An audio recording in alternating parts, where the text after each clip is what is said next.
ये है कि बिजनेस हम आए हैं, हम चाहते हैं कि इस बिजनेस को तेजी से करें, जल्दी करें, क्योंकि इस बिजनेस को जितना फास्ट करेंगे उतना आसान है, जितना स्लो करेंगे उतना टफ है। जब हम इस बिजनेस में आए थे तो हमें लगा कि हम कितनी जल्दी सिल्वर जा सकते हैं, और सिल्वर जाने के लिए हमने बहुत तेजी से काम किया और हम बहुत जल्दी सिल्वर हो गए। ठीक है, तो ये जो बिजनेस है ये बहुत सिंपल बिजनेस है। अगर आप इसको मानते हैं कि दिस इज अ बिजनेस, अगर आपका माइंडसेट एक बिजनेस ओनर की तरह है तो इस बिजनेस को करना बहुत आसान है, और अगर आपका माइंडसेट एक बिजनेस ओनर की तरह नहीं है तो इस बिजनेस को करना बहुत मुश्किल है। तो पहली चीज जो मैं आपको कहना चाहूंगा ये है, think like a businessman, you are a business owner. ठीक है, ये बिजनेस में जो सबसे इंपॉर्टेंट चीज है वो 3 चीजें करेंगे तो बिजनेस में आप पैसा कमाएंगे और ये बिजनेस बहुत अच्छा करेंगे। पहली चीज जो हम इस बिजनेस में करते हैं, क्योंकि हर बिजनेस में करना पड़ता है, that is called business turnover, कि टर्नओवर कैसे क्रिएट किया जाए। दूसरी चीज, आप प्रोसेस को जब पूरा कर रहे होंगे तो आपका थिंकिंग प्रोसेस क्या है, आप किस तरह से सोचते हुए कामों को कर रहे हैं।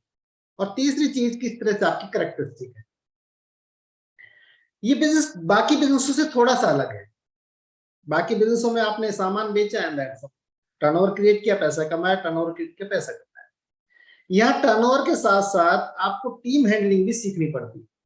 ठीक है, तो हम तीनों चीजों पे बात करेंगे, हाउ टू क्रिएट वॉल्यूम, किस तरह से आपका थॉट प्रोसेस बदलेगा इस बिजनेस को करने के दौरान, आपके अंदर क्या क्या कैरेक्टर डेवलप करने हैं, किस तरह से आप इस बिजनेस को बड़ा कर सकते हैं। पहली चीज, हाउ टू क्रिएट वॉल्यूम। देखिए, किसी भी बिजनेस की जो सबसे इंपॉर्टेंट चीज होती है वो होती है इसका प्रोडक्ट। ठीक है, बिजनेसमैन के लिए प्रोडक्ट असेट है और कस्टमर के लिए एक सामान है बस। जब आपका माइंडसेट बिजनेस ओनर की तरह है तो एक चीज सिंपल सी मान लीजिए, बिजनेस ओनर के लिए कभी कोई सस्ती चीज और कोई महंगी चीज नहीं है, उसके लिए वो प्रोडक्ट है जो उसको बेचना है। अगर कोई भी बिजनेसमैन किसी सामान को महंगा समझेगा तो महंगे ब्रांड के शोरूम आपको देखने को नहीं मिलेगा। ये कस्टमर मेंटलिटी होती है कि सस्ता क्या होता है और महंगा क्या होता है। तो आपके पास जो प्रोडक्ट है वो बहुत ही हाई क्वालिटी और बहुत ही प्यारे प्रोडक्ट हैं, ये आप मान लीजिए। और ये आपको पता कब चलेगा कि ये प्रोडक्ट इतनी अच्छी क्वालिटी के हैं और इतने प्यारे हैं, जब आप इनकी नॉलेज लेंगे। तो पहला काम आपको ये करना है कि नो योर प्रोडक्ट्स, आपको ये पता करना है कि आपके हाथ में आखिर है क्या, आपके प्रोडक्ट में ऐसी क्या खासियत है जो उसको यूनिक बनाती है कंपटीशन से, उसका यूएसपी क्या है। जब आप इन चीजों को जानेंगे तो आपको पता चलेगा कि आपके हाथ में बहुत ही अच्छी क्वालिटी के प्रोडक्ट हैं, वो आपको फेथ देने लगेंगे, कॉन्फिडेंस देने लगेंगे। और फिर आप उनको यूज करेंगे और उनके परिणाम को देखेंगे तो आपके अंदर बड़ा एक्साइटमेंट आ जाएगा कि मेरे पास इतने प्यारे, इतनी अच्छी क्वालिटी के प्रोडक्ट हैं। ठीक है, तो जब ये सारे काम आप करेंगे तो आपके लिए बहुत आसान हो जाएगा लोगों से बात करना। और कहते हैं ना, बात करने से बात बनती है और बात करने से चीज बिकती है। जब आप प्रोडक्ट की नॉलेज ले चुके हैं, जब आप प्रोडक्ट को यूज कर रहे हैं, क्योंकि you are the first customer of your own product, आप अपने बिजनेस के पहले ग्राहक हैं। मैंने आज तक कोई दुकानदार ऐसा नहीं देखा जो कोई बिजनेस करता हो और अपना उस सामान को यूज ना करता हो, या वो सामान किसी और बिजनेस से वो खरीद के लाता हो। तो आप अपने पहले कस्टमर हैं, आप यूज करना शुरू करें, और जैसे आप यूज करेंगे आप बात करने लगेंगे। और जब आप बात करने लगेंगे तो उसको प्रोफेशनल वे में करेंगे। मैं हमेशा रिकमेंड करता हूं कि अगर आप एमवे बिजनेस को बिल्ड करें, अभी प्रकाश जी ने बहुत अच्छी तरीके से बताया आपको how to build a list of prospects. ठीक है, मैं आपको बताने वाला हूं how to build a list of customers. जिस तरह से टीम बिल्डिंग प्रोसेस बताया प्रकाश जी ने, उस दौरान सारे लोग बिजनेस में नहीं आएंगे, ये मान लीजिए। जो बच गए हैं वो उनको कन्वर्ट करिए कस्टमर में, और उनका प्रॉपर डाटा मेंटेन करिए। तो हैव ए कस्टमर रजिस्टर, उसमें कस्टमर की लिस्ट बनाइए, उसमें उसका पूरा डिटेल लिखिए, और उसमें उनको क्या प्रोडक्ट दिया है आपने वो लिखिए, उनको कौन सा प्रोडक्ट कब दिया है वो लिखिए, रिपीट डिमांड कब आ सकती है वो लिखिए। जब इस तरह से आप कस्टमर का डाटा मेंटेन करेंगे तो आप देखेंगे कि सेम कस्टमर आपको रिपीट बिजनेस दे रहा होगा, अलग अलग प्रोडक्ट जब वो आपसे खरीदने लगेगा तो डेफिनेटली आपको बड़ा बिजनेस दे रहा होगा। दूसरी चीज, आपको अपने कस्टमर के साथ हमेशा रिलेशनशिप मेंटेन करनी, हमेशा उसके टच में रहना है। आपका ग्राहक आपसे दूर तभी जाता है जब आपका और उसका टच खत्म हो जाता है। ठीक है, उसके और आपके रिश्ते नहीं बन पाते हैं, ठीक है। तो अगर ये काम आप करेंगे तो आप देखेंगे आपके बिजनेस में कुछ टर्नओवर होने लगेगा। और तीसरी चीज जो वॉल्यूम क्रिएशन में बहुत जबरदस्त जरूरी है, वो है टीम बिल्डिंग, जिसके बारे में प्रकाश जी बात कर रहे थे, जिसको बोलते हैं शोधा प्लान, जो आपको ओंकार जी ने दिखाया था। अब शोधा प्लान में दो चीजें हैं।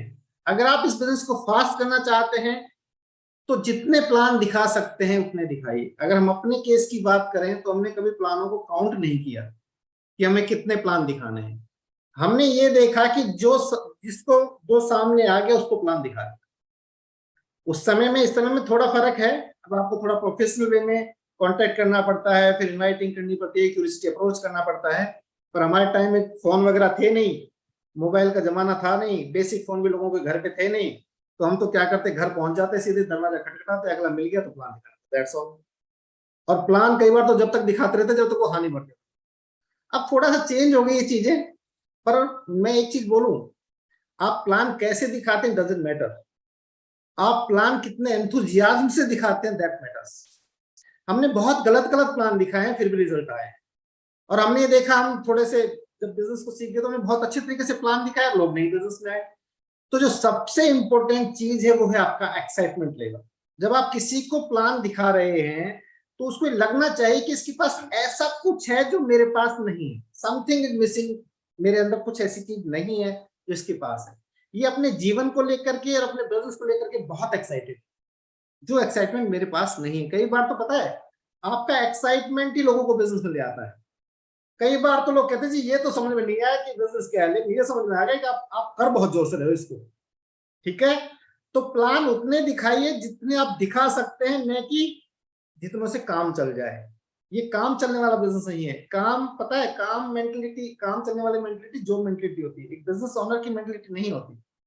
तो सो मैक्सिमम प्लान जितने आप दिखा सकते हैं, जितने आपको पता है जितनी फास्ट आपकी स्पीड होगी उतना नेगेटिव आपके पास कम आएगा, और जितनी स्लो आपकी स्पीड होगी उतने ज्यादा नेगेटिव आपको घेरेंगे। कुछ दिनों में लोग पूछने लग जाते हैं, और भाई तेरा कैसा चल रहा है, हमें क्या चल रहा है, गाड़ी आई नहीं आई, तू तो कह रहा था मैं कहीं घूमने जाऊंगा, कुछ घूम के आया क्या।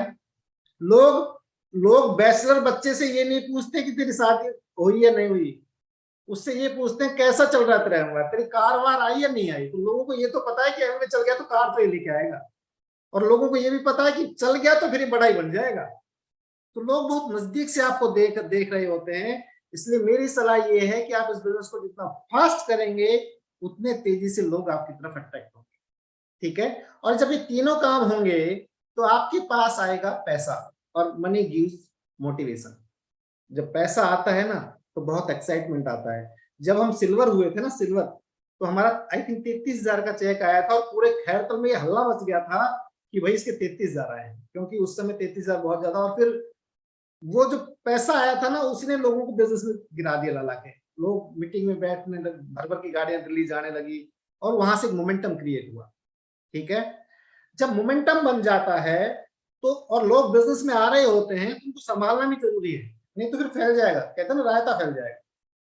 उसके लिए आपको कुछ चीजें सीखना जरूरी है। उस समय आपका माइंडसेट थोड़ा सा बदलना जरूरी है, उसका आपका उस समय आपका थॉट प्रोसेस बदलना जरूरी है, उस समय आपको लोगों को हैंडलिंग कैसे करनी है वो बदलना जरूरी है, ठीक है। और इस चीज के लिए सिस्टम देखिए, अगर इस बिजनेस को आप सिस्टम से करेंगे तो ये बिजनेस आपको बहुत कुछ देगा। और अगर आप इस बिजनेस में खुद ही सिस्टम बनने की कोशिश करेंगे तो ये बिजनेस, वो हमारे एक साथी कहते थे कि जो इस बिजनेस में जो स्टेप बताए हैं ना, या तो इसके सांचे में आप फिट बैठ जाओ, नहीं तो इस सांचे आपको अपने आप निकाल के बाहर फेंक देगा। तो अगर आपको अंदर टिके रहना है तो इस सांचे के अंदर घुस जाओ। और माइंडसेट को डेवलप करने के लिए यहाँ पे बताई जाती है किताबें, रीड बुक्स। आप देखिए दुनिया का जितना भी बड़े लीडर्स हैं वो रीडर हैं। हर रीडर लीडर नहीं है, पर हर लीडर रीडर है, ठीक है। हर रीडर लीडर क्यों नहीं है? क्योंकि किताब को पढ़ना और किताब में लिखी हुई चीजों को अपनाना, दोनों में फर्क है। जो अपनाता है वो सफल होता है, जो नहीं अपनाता वो वैसा ही रहता है जैसा है, ठीक है। किताबें जो सबसे बड़ा फायदा आपको देंगी during the building of the process, business जो आप बिल्ड कर रहे हैं, तो नेगेटिविटी आना जायज है, क्योंकि आपको सारे लोग आपके जैसे नहीं मिलेंगे। अभी हमारी एक क्लास चल रही थी, आईआईएम के स्टूडेंट बताया कि every person is not your prospect, every person is not your customer.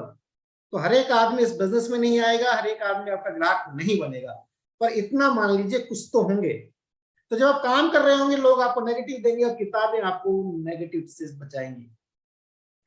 किताबें आपको बताएंगी हाउ टू थिंक पॉजिटिव, किताबें आपको बताएंगी हाउ टू हैंडल पीपल, किताबें बताएंगी आपको, और किताबें आपको बदल डालेंगी। आपका अपलाइन आपको नहीं बदलेगा। आपका अपलाइन नहीं कह सकता कि जो आप थोड़ा सा मुस्कुराते नहीं हो, आप थोड़ा सा अच्छी तरह ड्रेस नहीं पहनते हो, आज आपने क्या बाल बना रखे हैं, लेकिन किताबें will tell you you will have to change, and change is a continuous process. जो बदलोगे तो सफल हो जाओगे, नहीं तो सचिन जी कहते हैं बदल दिए जाओगे, आपकी जगह कोई दूसरा आ जाएगा। ठीक है, तो ऑलवेज रीड बुक्स। अब क्वेश्चन ये है किताबें कौन सी पढ़े। जब से ये एमवे बिजनेस आया है इस देश में, और जब से आई थिंक डिजिटल मीडिया आया है, तब से मोटिवेशनल किताबें बहुत है मार्केट में। मोटिवेशनल स्पीकर और मोटिवेशनल किताबें, इनकी बाढ़ आ गई। और हम जैसे लोग जो इस तरह का बिजनेस करते हैं, कहीं अटके होते हैं, तो सोचते हैं शायद ये कुछ बता दें। किताब के जो वो होते हैं ना, वो हेडिंग्स बहुत अच्छे अच्छे होते हैं। कम समय में कैसे धनवान बने, भक्के आदमी उसी किताब को उठाएगा। अंदर कुछ माल मसाला उसमें है नहीं वैसे, पर हेडिंग इतनी प्यारी है, आदमी खरीद लाता है। तो मेरी आपको एक नेक सलाह है, अगर आप माने तो, वो ये है कि वही किताब आप पढ़ें जो आपके अपलाइन ने आपको रिकमेंड की है, जो अपलाइन मेंटर ने आपको रिकमेंड की है। एक किताब जो यूनिवर्सल है वो है बड़ी सोच का बड़ा जादू, उसको पढ़ने में कोई बुराई नहीं है, लोक व्यवहार आप पढ़ सकते हैं। इसके अलावा अगर आप कोई तीसरी बुक खरीदने की सोच रहे हैं या कहीं से लेने की सोच रहे हैं, चेक विद योर मेंटर। किताबें कोई लेखक गलत नहीं लिखता, लेकिन क्या वो आपके काम की है, क्या वो आपके इस बिजनेस में काम आएगी, दैट इज वेरी जरूरी, वो बहुत जरूरी है। ठीक है, उसके बाद दूसरी चीज जो आपको इस बिजनेस में बनाए रखती है और बहुत बहुत इंपॉर्टेंट है, दैट इज कॉल्ड मीटिंग। अगर आप मीटिंग में हैं तो आप बिजनेस में हैं, और अगर आप मीटिंग से गायब तो आप बिजनेस से गायब। एमवे बिजनेस में जो टफेस्ट चीज है वो है अपने आप को इस बिजनेस में बनाए रखना। लोग आपको हर वक्त खींचने की कोशिश करते हैं कि तू कहां जा रहा है हमें छोड़ के भाई, हमारे पुराना साथी रहा है, तू समझ तो सही तू कहां जा रहा है, क्यों बेवकूफ बन रहा है तू, ये कहां चक्रों में चढ़ गया तू एमवे वालों के, तेरे भी इन्होंने कैसे फिट कर ही डाली। तो लोग आपको इस बिजनेस से बाहर निकालना चाहते हैं, और इस बिजनेस में मैंने बताया अगर आपको टिके रहना है तो इन मीटिंगों में आते रहना। मेरा ये रिच एक्सपीरियंस कहता है कि जो आदमी मीटिंग से गया वो बिजनेस से गया ही गया, 100%। पहला लक्षण है इस बिजनेस से जाने का कि वो मीटिंग में आना बंद करे। पहले कब धीरे धीरे कम करेगा और फिर धीरे धीरे गायब हो जाएगा। क्यों? क्योंकि यहाँ पे आके रिलेटिबिलिटी है। आप आपने देखा इतने स्पीकर्स आपको चीजें बता रहे हैं, आपने नई पिने देखी तो आपको लगता है यार इट इज गोइंग, ये हो रहा है, इट इज गोइंग ऑन, अभी भी चल रहा है, लोग सफल हो रहे हैं। लेकिन बाहर जब आप वातावरण में तो इन चीजों को लेना देना ही नहीं है। अब बात ये मीटिंग कौन सी अटेंड करें, क्योंकि डिजिटल युग है, सब लोग अपनी अपनी मीटिंगें कर रहे हैं। एमबी भी अपने सेमिनार कर रहा है। एमबी का सेमिनार देखिए, एक बहुत सिंपल सा फॉर्मूला बताता हूँ कि आपको कौन सी मीटिंग देखनी है। वह लिंक जो आपका अपलाइन आपको भेज रहा है वो मीटिंग ही आपको अटेंड करनी है, वो आपको 100% अटेंड करनी है। उसके अलावा कहीं से कोई लिंक आए उसका आपको कोई लेना देना नहीं। पहली चीज, अगर वो फिजिकल मीटिंग का आपको भेज रहे हैं मैसेज तो आपको फिजिकल मीटिंग अटेंड करनी है, अगर वो आपको डिजिटल मीटिंग का भेज रहे हैं तो डिजिटल मीटिंग अटेंड करनी है। इनके अलावा आपको कोई मीटिंग अटेंड नहीं करनी है, अदरवाइज तो सिर्फ आप मीटिंग मीटिंग मीटिंग में देखते रह जाएंगे। अब बात यह है कि जब भी कोई, जैसे मान लीजिए कहीं किसी स्पीकर का कोई सेमिनार आपने देखा और उसमें उसने कुछ ऐसी चीज बोली जो आपको समझ में नहीं आई, ये कुछ नई चीज लगी आपको, ऐसा होता है क्या? देखिए, हर इंसान बिजनेस को सही कर रहा है, हर इंसान अपने तरीके से बिजनेस कर रहा है, लेकिन इंपॉर्टेंट क्या हो जाता है, हर टीम की अपनी एक स्ट्रेटजी होती है, हर टीम अपने हिसाब से चलती है, अपने तरीके से चलती है, और वो ही पे करता है। टीम स्ट्रेटजी ही आपको सिनर्जी देती है। अगर आप टीम की स्ट्रेटजी के साथ चलेंगे तो आपको सिनर्जेटिक इफेक्ट मिलेगा, और अगर आप उससे थोड़ा सा हट जाएंगे तो आपके लिए कंफ्यूजन क्रिएट हो जाएगा, और कंफ्यूजन ऑलवेज किल्स। कहते हैं ना, रोड पे कुत्ता सबसे ज्यादा इसलिए मरता है क्योंकि वो कंफ्यूज हो जाता है रोड के बीच में आके कि आगे जाना है पीछे जाना है। और जो ड्राइवर होता है वो भी कंफ्यूज रहता है कि अब जाऊं किधर, ही किधर जाएगा। आपके अपलाइन जो आपको बता रहे हैं, जो चीजें आपको करने को सिखा रहे हैं वही सीखें। अगर आपको कहीं कंफ्यूजन है तो चेक कीजिए अपलाइन। एंड तीसरी चीज है book tape meeting, CDs. CDs जो होती हैं वो आपको बताती हैं रिलेटिबिलिटी। मान लीजिए आप सचिन जी की सीडी सुनते हैं ग्रुप पे जाके, तो सचिन जी उसमें अपनी स्टोरी बता रहे हैं कि वो कैसे बिजनेस में आए, किस तरह से उन्होंने बिल्ड किया, क्या क्या उनको चैलेंजेस आए।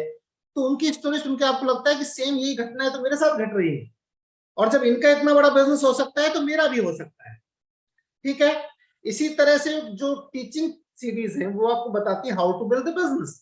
तो आप डायरेक्ट एक स्पीकर से सीख रहे हैं how to build the business. तो ये तीनों चीज जब आप करेंगे तो आप देखेंगे आपका माइंडसेट डेवलप होगा, आपका थॉट प्रोसेस डेवलप होगा। और अगर आपका पॉजिटिव माइंडसेट है और आपका थॉट प्रोसेस पॉजिटिव है तो आपको इस बिजनेस को करने से कोई नहीं रोक सकता। ठीक है। एक चीज और ध्यान रखिएगा, अभी मैं एक पॉइंट पे आने वाला हूं कि हमें सीखना कहां से। आपको इस बिजनेस में एक चीज तो बहुत जरूरी है कि आपको सीखना हमेशा ही सीखना है, सीखते रहना ही है। सीखने की कोई उम्र नहीं होती, और सीखा कि जिससे किसी से भी जा सकता है। प्रकाश जी उम्र में छोटे हैं इसका मतलब ये नहीं कि आपको सिखा नहीं सकते, क्योंकि उनको इस बिजनेस में एक्सपीरियंस बड़ा है। ठीक है। तो आप किसी से भी सीख सकते हैं, कुछ भी नहीं सीख सकते, किसी से भी सीख सकते हैं। ये डिसाइड आपको करना है सीखना क्या है। ठीक है। अभी मैं आज कहीं एक क्वेश्चन पढ़ रहा था, उसका एक आंसर बड़ा अच्छा दे रहा था कि हिंदुस्तान में सबसे बड़ा व्यापार क्या है आज के। तो जो लेखक है बड़ा अच्छा आंसर दे रहा था। वो क्या आंसर दे रहा था कि भारत में ना एक राजनीतिक व्यवसाय भी बहुत बड़ा है, भारत में धर्म का बिजनेस भी बहुत बड़ा है, लेकिन आजकल हिंदुस्तान में एक बहुत बड़ा बिजनेस चल रहा है मोटिवेशनल स्पीकर का। आप देखो जब से लॉकडाउन आया है, पब्लिक थोड़ी परेशान हुई है, तब से मोटिवेशनल स्पीकर्स की बाढ़ आ गई, और हर आदमी अपने हिसाब से मोटिवेशन देने की कोशिश कर रहा है। वो लेखक लिखता है कि मैंने चेक किया कि जो जितने भी मोटिवेशनल स्पीकर हैं इनकी रियल लाइफ वैसी नहीं है जैसे बताते हैं। और मैं एक का स्पीकर का चेक कर रहा था, उसमें एक ऑडियंस ने खड़ा होकर एक क्वेश्चन पूछा, तो क्वेश्चन का आंसर नहीं दे रहा है, गोल मोल चीजों को घुमा रहा है और उसको कह रहा है हाँ समझ में आ गया ना, और पब्लिक ने ताली बजा दी, बेचारा ऑडियंस में निराश होकर बैठ गया। अच्छी बात है, वो अच्छा बता रहे हैं, आपको मोटिवेशन दे रहे हैं। आपको पता है सबसे बड़ा the biggest motivation is with in you. जिस तरह से आप थोड़ी देर जो मोटिवेशन बाहर का लेते हैं ना, वो एक्सटर्नल मोटिवेशन है आपका। आपका इंटरनल मोटिवेशन है आपका ड्रीम, आपका गोल, आप कहाँ जाना चाहते हैं। अगर आप सेल्फ ड्रिवन बनना चाहते हैं तो सबसे मजबूत करिए अपने भाई को। ठीक है। और अगर आप किसी भी मोटिवेशनल स्पीकर की कोई सीडी या कोई चीज यूट्यूब वगैरह पे देख रहे हैं तो चेक विद योर अपलाइन। वो सब कुछ सही बता रहा है, मैं ये नहीं कह रहा हूँ गलत बता रहा है, पर मैं ये कह रहा हूँ अगर उसकी एक लाइन ने आपको थोड़ा सा भी कंफ्यूज किया तो आपको बिजनेस में बहुत बड़े चैलेंज आ गए। तो क्वेश्चन ये आप सीखिए, लेकिन सीखना कहां से है, वो check with your upline. Be accountable. आप एक ऐसे बिजनेस में हैं जहां लोगों की जिंदगी आपके साथ जुड़ने वाली है। भगवान आपको यहां देगा तो बहुत कुछ, लेकिन वो देगा तब जब वो उसको लगेगा कि आप इतने लोगों की जिंदगियों को हैंडल कर सकते हैं। ठीक है। तो आपको इस बिजनेस में अपने प्रति दायित्व जो आपने डिसाइड किए हैं वो निभाने हैं, परिवार के प्रति जो दायित्व है आपके वो निभाने हैं, आपकी टीम के प्रति जो दायित्व है वो निभाने हैं, और जो कमिटमेंट आप लेते हैं उसको पूरा करने की कोशिश करें। मुझे एक मूवी का डायलॉग याद आ रहा है कि जब मैं ठान लेता हूं या जब मैं कमिटमेंट कर लेता हूं अपने आप से तो मैं अपनी भी नहीं सुनता। तो जब आपने कोई टारगेट सेट किया है, जब आपने कोई कमिटमेंट किया है, चाहे वो अचीव हो या ना हो, लेकिन आप काम तो दिल से करें, आप मेहनत तो दिल से करें। अगर आप दिल से मेहनत करेंगे तो मैं गारंटी दे सकता हूं भगवान आपकी मेहनत को रखेगा, और एमवे में तो वो बिल्कुल ही नहीं रखेगा। हो सकता है कि आज की हुई मेहनत आपको परिणाम आज ना दे रही हो, कुछ दिनों बाद दे रही हो, लेकिन वो आपको कई गुना मेहनत देगी। ठीक है। And be in communication with your upline. अपने अपलाइन के टच में जरूर रहें। Upline is the life line in this business. आपके जो मेंटर हैं वो आपकी इस बिजनेस में लाइफ लाइन है। जब भी किसी तरह का कोई कंफ्यूजन हो, जब बिजनेस करने का बहुत ज्यादा मन कर रहा हो तो भी अपलाइन के टच में रहे, और जब बिजनेस बिल्कुल नहीं करने का मन कर रहा हो तो भी अपने अपलाइन के टच में रहे। कुछ लोग कहते हैं जी कुछ करा तो था ही नहीं, कुछ बताने को था ही नहीं, तो फिर आपसे क्या बात करता। अरे भाई, जब तेरा मन कुछ नहीं कर रहा था ना, जब तेरे को बात करने की बहुत जरूरत थी, जब तू कर रहा है तब तो अपलाइन भी देख रहा है, कुछ कर रहा है, लेकिन जब तू नहीं कर रहा है, जब तेरे को टच में रहने की ज्यादा जरूरत थी। तो ये जो चीजें हैं, ये डेवलप करेंगी आपको, ये सारी चीजें। और आप देखोगे जितने फास्ट इन सारी चीजों को आप करोगे, उतनी स्पीड आपकी इस बिजनेस में रहेगी। और मैंने बताया ना, मैं अभी सेशन ले रहा था 1 तारीख को, मैं उसमें बता रहा था कि ट्रेन स्टेशन पे खड़े होके ये कभी इंतजार नहीं करती कि सवारी बैठे और मैं चलूं। और ट्रेन किसी भी स्टेशन पे रुक के इस बात से निराश नहीं होती कि मैं रुकी, इतने लोग उतर के भाग गए, तो मुझे अब चलना चाहिए, नहीं चलना चाहिए। इसी तरह से आपका एमवे बिजनेस है। आप चलोगे, लोग आपके साथ जुड़ते जाएंगे, लेकिन आप सोचो लोग जुड़े तो मैं चलूं, तो आप चल नहीं पाओगे। ठीक है, तो लगातार लगातार लगातार चलते रहें, और जितनी तेजी चलेंगे इट विल क्रिएट मोमेंटम। और एक चीज मैं और बोलूंगा यहाँ पे, मीटिंग्स के मामले में, आप मीटिंग देखें बहुत जरूरी है, लेकिन आप मीटिंग करें वो उससे भी ज्यादा जरूरी है। आप छोटी छोटी मीटिंग ही करें। अगर आप एक ग्रुप के मालिक हैं तो आप होम मीटिंग करें, छोटी छोटी पेस मीटिंग्स करें। जितनी ज्यादा आप होम मीटिंग करेंगे, जितनी ज्यादा आप पेस मीटिंग करेंगे, जितने ज्यादा लोगों को आप टच करेंगे, उतना ज्यादा मोमेंटम क्रिएट होगा। और लेडीज इस बिजनेस के लिए वरदान है, लेडीज इस बिजनेस के लिए जान है। तो संगीता आपसे बात करेंगे, please welcome Sangeeta. Thank you so much. And सभी को एक बार फिर से नमस्ते। बहुत ही शानदार सेशन चल रहा था, बहुत ही जबरदस्त। नरेश जी और सरोज भाभी जी ने बताया कि आपको ये बिजनेस क्यों करना चाहिए, आपके सपने। एंड प्रकाश भैया ने बताया कि आप इस बिजनेस को कैसे बना सकते हैं। विनोद जी ने बताया कुछ अच्छी आदतों से हम अपने बिजनेस को बड़ा बना सकते हैं। पर जो सारी चीजें बताई गई है वो हम सबको करना है। ऐसा नहीं है कि इन्होंने बताया वो सिर्फ जेंट्स को ही करना है, ये सारे काम लेडीज को भी करने हैं। अभी मार्च चल रहा है तो 8 तारीख को वुमेन्स डे है, तो उस दिन बहुत मतलब सोशल मीडिया पे सब जगह नारी उत्थान का बहुत कुछ आता है। बट एमवे बिजनेस में एक ऐसा बिजनेस है जहाँ पे अगर आप सिंगल हैं तो अपनी अपलाइन टीम की सपोर्ट से, अगर आप मैरिड हैं तो अपने हस्बैंड वाइफ दोनों मिलकर इस बिजनेस को बहुत बेहतरीन तरीके से बना सकती है।